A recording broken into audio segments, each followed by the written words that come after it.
मित्रांनो नमस्कार। आता जगातल्या आघाडीच्या 21 कंपन्यांची यादी मी आपल्याला वाचून दाखवतो आणि त्या यादीमधल्या ज्या कंपन्या आहेत त्यांच्याबद्दल भारताशी संबंधित एक साम्य आहे जे प्रत्येक भारतीयासाठी अभिमानास्पद आणि भूषणावह आहे। ते काय आहे याची चर्चा आपण आजच्या या भागात करणार आहोत। परंतु आधी या जगभरात अधिराज्य गाजवणाऱ्या ज्या 21 कंपन्या आहेत त्यांची यादी बघूया। तर या कंपन्यांमध्ये आहे Alphabet Google, Microsoft, YouTube, Adobe, World Bank Group, IBM, Albertsons, Infosys, NetApp, Palo Alto Networks, Arista Networks, Novartis, Micron Technology, Honeywell, Flex, Wayfair, Chanel, Cognizant, Perplexity, Vertex Pharma आणि फेडेक्स। या सर्व ज्या 21 कंपन्या आहेत त्या जगभरात किती मोठ्या कंपन्या आहेत हे वेगळं सांगायची गरज नाही आणि त्यांचं भारताशी जे साम्य आहे ते असं की या सर्वच्या सर्व 21 कंपन्यांचं नेतृत्व मूळच्या भारतीय वंशाच्या किंवा भारतीय मूळ असलेल्या व्यक्तींकडे आहे। आणि म्हणूनच जेव्हा असं म्हटलं जातं की पढेगा इंडिया तो बढ़ेगा अमेरिका, यात काहीच चूक नाही असं दिसून येतं। कारण भारतीय प्रतिभेशिवाय अमेरिकेला पर्याय नाही हे या कंपन्या दाखवत आहेत।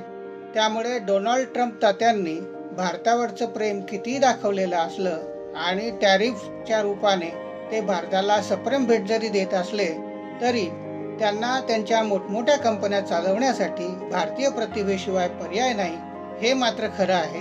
या यादीबद्दल आता विस्ताराने जर आपण बघितलं तर अल्फाबेट गूगल या कंपनीचे CEO आहेत सुंदर पिचाई, त्याचप्रमाणे मायक्रोसॉफ्टचे CEO आहेत सत्या नडेला, यूट्यूबचं नेतृत्व नील मोहन यांच्याकडे आहे, अडोबचं नेतृत्व शांतनू नारायण करतायत, वर्ल्ड बँक ग्रुपला अजय बंगा यांचं नेतृत्व लाभलेलं आहे, त्याचप्रमाणे IBM या कंपनीचं नेतृत्व अरविंद कृष्णा करतायत, अल्बर्टसन्स ही कंपनी विवेक शंकरन यांच्या नेतृत्वात काम करते आहे, इन्फोसिस हिचं नेतृत्व सलील पारेख यांच्याकडे आहे, नेट ॲप हिला जॉर्ज कुरियन यांचं मार्गदर्शन लाभतं आहे, पालो अल्टो नेटवर्क्स हिला निकेश अरोरा, एरिका नेटवर्क्स हिचं नेतृत्व जयश्री उल्लाल, नोवार्टिस याचं नेतृत्व वसंत नरसिम्हन, मायक्रॉन टेक्नॉलॉजी या कंपनीचं नेतृत्व संजय मेहरोत्रा,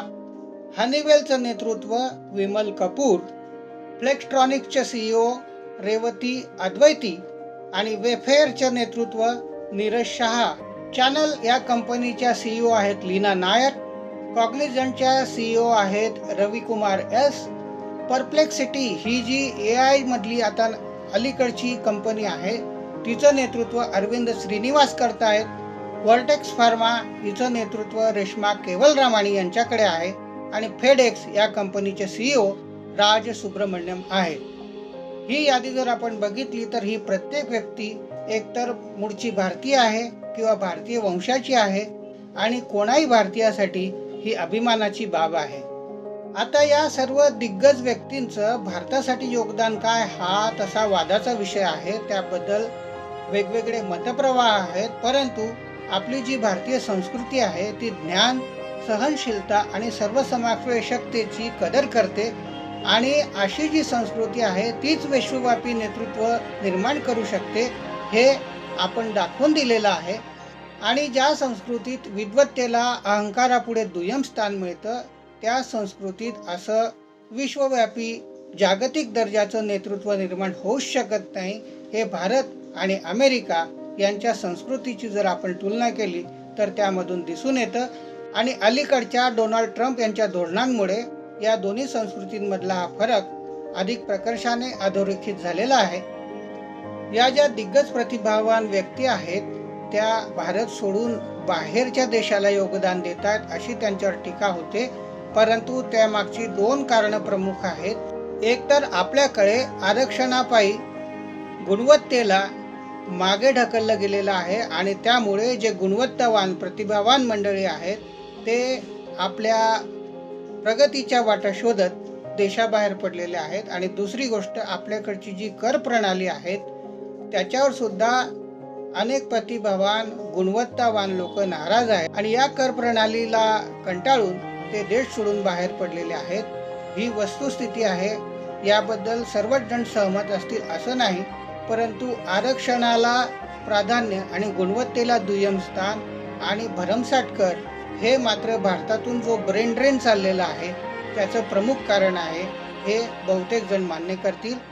तर आज आपण जगातल्या आघाडीच्या 21 कंपन्या आणि त्यांना लाभलेलं भारतीय वंशाचं नेतृत्व याची चर्चा केली आणि त्याद्वारे अमेरिकेला पडेगा इंडिया तो बढ़ेगा अमेरिका हे कसं लागू आहे याचं बघितलं। अशाच मनोरंजक माहितीसाठी बघत राहा stat attack fun with numbers. पुन्हा भेटू पुढच्या भागात। नमस्कार।